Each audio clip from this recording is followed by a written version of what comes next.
बिस्मिल्लाहिर्रहमानिर्रहीम। अस्सलाम वालेकुम फ्रेंड्स, कैसे हैं आप सब दोस्त।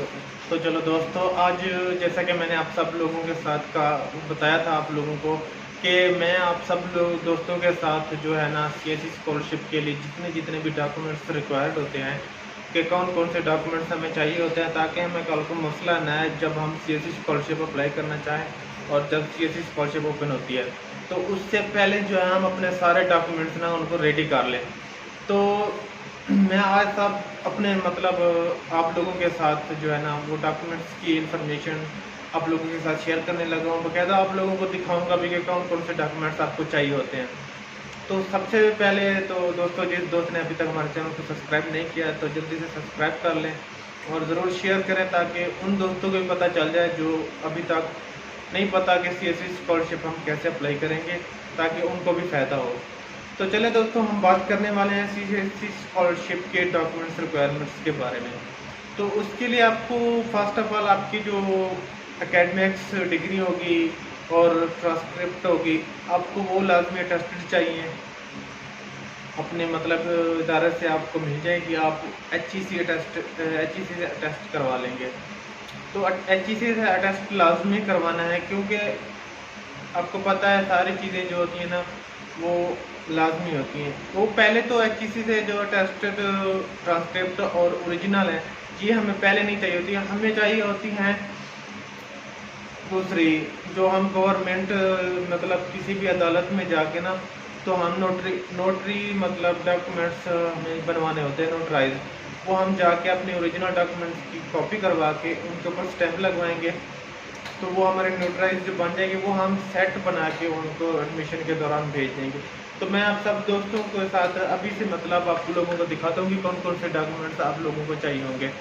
तो पहले हम देख लेते हैं कि ये देखें, ये है मेरी जो बैचलर की डिग्री है ये। उसके बाद मैं आप सब दोस्तों को बताऊंगा ये मेरी ट्रांसक्रिप्ट है। जैसे कि आप देख सकते हैं ये मैंने अटेस्टेड भी करवाई हुई थी, ये आप देख सकते हैं सब लोग, अगर नज़र आ रही है तो आप लोगों को। उसके बाद आ जाता है जी हमारा पासपोर्ट। ये आप लोगों ने लाजमी बनवा लेना है, इसके बगैर तो आप लोगों का काम ही नहीं है। तो ये आप लोगों ने अभी से इसको मतलब बनवा लेना है पासपोर्ट को।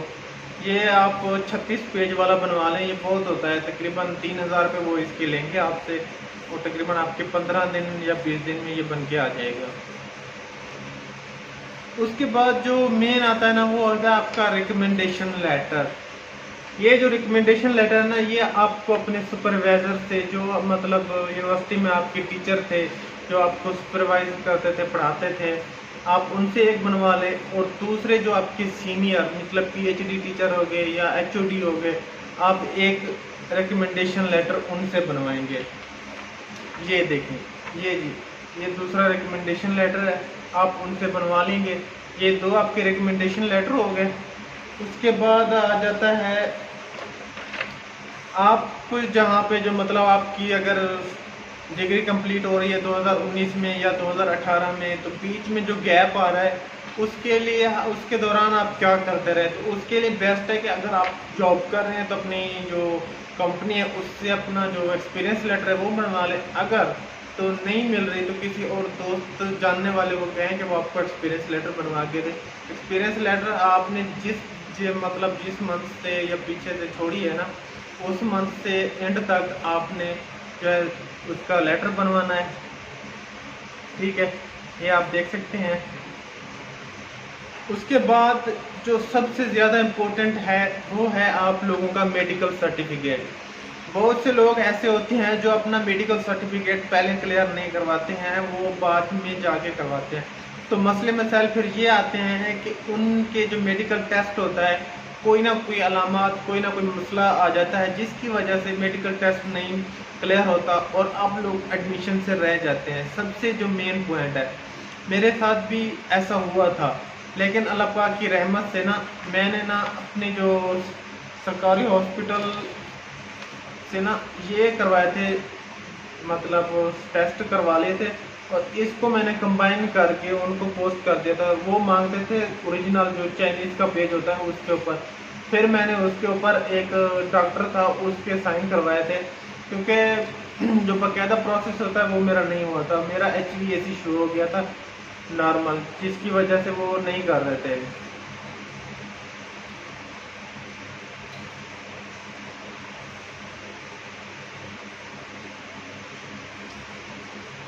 और लास्ट के ऊपर आता है आप लोगों की इंग्लिश प्रोफिशिएंसी लेटर। ये आप लोगों को लाजमी ये चाहिए होगा। इंग्लिश प्रोफिशिएंसी लेटर मतलब इससे ये आपको पता चलता है कि आप जहाँ पे जो बैचलर किया आपने, वहाँ पे आपने सारे जो कोर्स हैं वो आपने इंग्लिश में पढ़े हैं, जो आपका इदारा है वो आपको इंग्लिश में पढ़ाता रहा है। तो इस वजह से आपको वो ये ऑफ़र करेंगे और आइल्स करने की आपको या HS के करने की ज़रूरत नहीं पड़ेगी, जिसकी वजह से आपको ये लाजमी अपनी यूनिवर्सिटी से बनवाना होगा।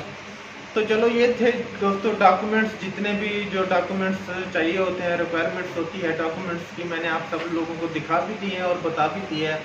तो दोस्तों इंशाल्लाह नेक्स्ट जो वीडियो आने वाली है वो इंशाल्लाह हम कोशिश करेंगे कि हम CV कैसे बना सकते हैं, अच्छी CV जो कि हम एक इम्प्रेस करें सुपरवाइज़र को, जिसको हम ईमेल के लिए सेंड करेंगे।